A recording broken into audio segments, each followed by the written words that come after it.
Okay, picture this. You're in the hot seat. Final interview for a job you really want. You've answered every single technical question they've thrown at you. You're getting along great with the hiring manager. And then they lean back, they smile, and they hit you with the one question that can make your heart drop. And just like that, your mind goes completely blank. It feels like a trap, right? Like some trick question designed to make you feel bad about that gap in your resume. But what if I told you it's not a trap at all? What if it's actually your biggest opportunity? Let's get into it. That's right. This question is your golden ticket. It's your chance to grab the steering wheel and drive the conversation.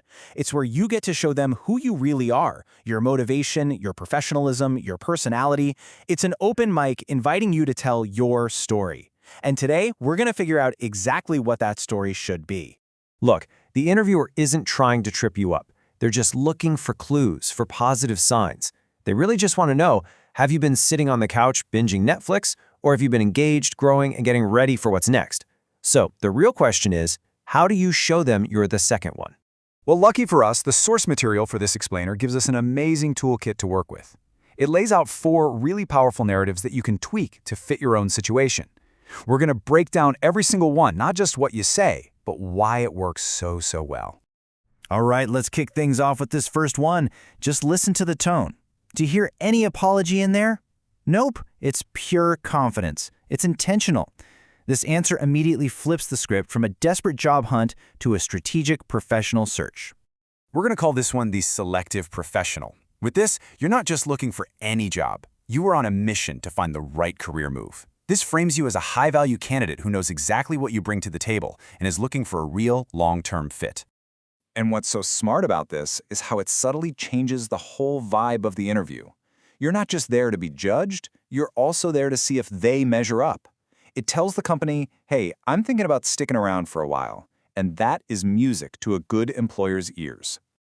Okay, on to our next strategy. Maybe you've been keeping your skills razor sharp doing some contract or freelance gigs.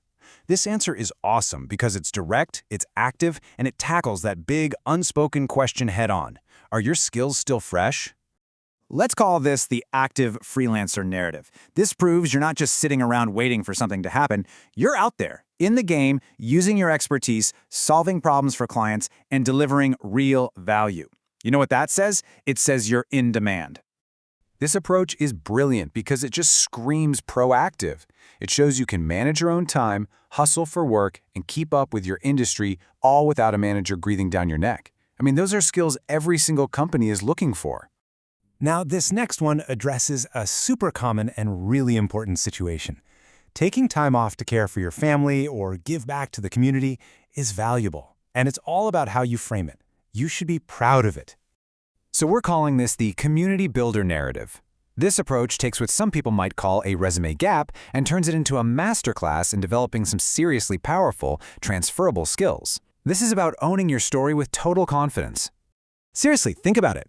Organizing a school fundraiser, that's not just baking cookies, that's project management, budgeting, and talking to stakeholders. Leading a parent group, hello, that's leadership. This narrative shines a huge spotlight on the exact soft skills that companies are desperate to find. And our final play from the toolkit, this one is perfect for anyone who's been using their time to invest in themselves. This answer is all about growth, learning, and staying one step ahead of the game. This is the lifelong learner. This story paints you as someone who is truly dedicated to your field. You're not letting your skills get dusty on a shelf, you're actively sharpening them, polishing them, and maybe even adding some new ones to the collection. In the world we live in, where things change in the blink of an eye, a growth mindset isn't just a nice bonus, it's everything. This answer tells an interviewer that you're going to be the employee who looks for challenges, adapts to change, and is always finding new ways to add value. So, there you have it. 4 really powerful stories. But here's the most important part. The goal is not to just pick one and memorize it like you're in a school play. The real magic is understanding the strategy behind them so you can build your own authentic story. So, how do you do it? It's actually a pretty simple 3-step process. First, just reflect. Get real about what you've actually been doing: freelancing, volunteering, taking a course, networking. Second, select the narrative, or maybe a mix of 2, that feels the most true to you. And finally, and this is crucial, practice saying it out loud until it feels totally natural and confident coming out of your mouth. Because the next time you're in that interview and you hear that question, it's not going to feel like a trap. It's going to feel like your moment. It's your stage to tell a story about a proactive, motivated, and incredibly valuable professional who is ready for whatever's next. So, what story are you going to tell?